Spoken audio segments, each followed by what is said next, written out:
up, everybody, and welcome back to A Beer a Day with TK. It's a beautiful, cool morning here in Findlay, Ohio. I'm hanging out in the beer shed, enjoying my second day of fall break. Nobody's home but me, so I get to wake up late, watch some movies, watch some Netflix, hang out in the garage and do some beer videos, and hopefully everybody else is at work and won't be bothering me. So, beautiful day to do some videos. Anyway, I'm hanging out in the shed, and I'm taking a break from all the Oktoberfest and pumpkin beers and everything else we've been doing, and I happened to stumble across this beauty called Hound. This is a sour cherry ale, and this is from Seventh Son Brewing in Columbus, Ohio. Now, I've been down to the Seventh Son, the facility in Columbus before. Pretty nice little place. They also have a sister brewery called Antiques on High that does all their sour and wild beers. I found this one by accident. I was actually staying at a hotel across the street and looking for somewhere to grab a beer, and it showed up as Antiques on High, and I thought to myself, what the heck is this? You know, you see that, you think, is this some antique shop that's just selling beers? And it's not. Turns out it is actually their own facility there that does the sour stuff.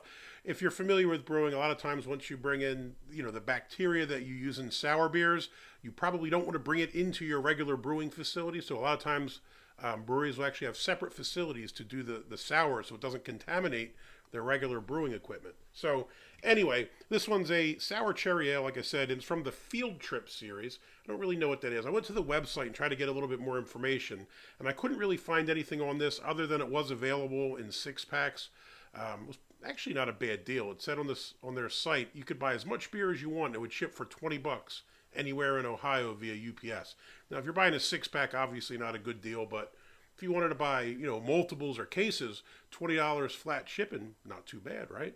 All right, let's get to business with this. 5% ABV ratings, not a whole lot. It must be relatively new. Untapped, it had a 3.77, although I think there are only about, 150 check-ins or so. Beer Advocate, no reference to this beer. They were all NAs. So, as the color, it's a sour cherry ale, so I guess the color is kind of what we'd expect. I would go to my Brew HQ chart, but it's not any of these colors. It is kind of a light red, pinkish type color. I'd say red, kind of ruby reddish, but not real dark.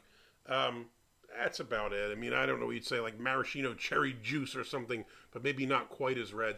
The head looks quite nice. You have at least a finger's worth there. It's kind of off-white with a pink hue. Looks kind of frothy and nice. I'm kind of surprised. Usually sours don't have, much of a head on them. But that one actually does have a little bit. Let's see if I can finish it off in this beautiful Antiques on High glass. Yeah, not bad looking. Let's give it a sniff.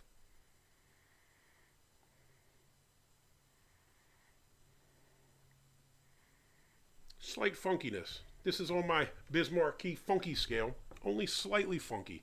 I was expecting maybe a bigger funk smell there, but it's about it. Just kind of pick up maybe like a sour cherries. Smells good. Maybe a tiny bit of sweetness to that as well. That smells good. This would be right up my alley.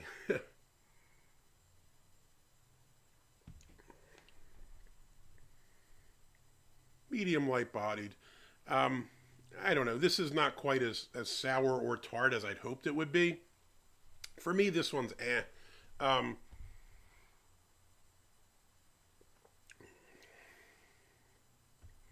yeah, it's not really hitting the mark. You pick up a little bit of maybe like a caramel taste there as well, like a maltiness. You pick up some cherry, just kind of tastes like, I don't know, kind of a bland sour cherry. I'd say mild tartness, a little bit of cherry flavor. I was expecting more of a cherry hit on this, one way or another, whether it be sweeter or a little more sour with the sweetness. This is okay. It's not a bad beer, but it's not something that I would seek out again.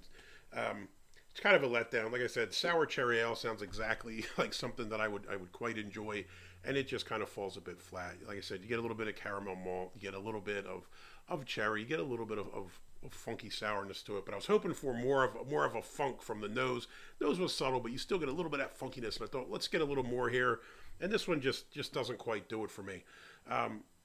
Seventh Son Hound, I would say this is an It's not a thumbs down. I wouldn't say I'd never drink another one, but it just doesn't really deliver on what it says.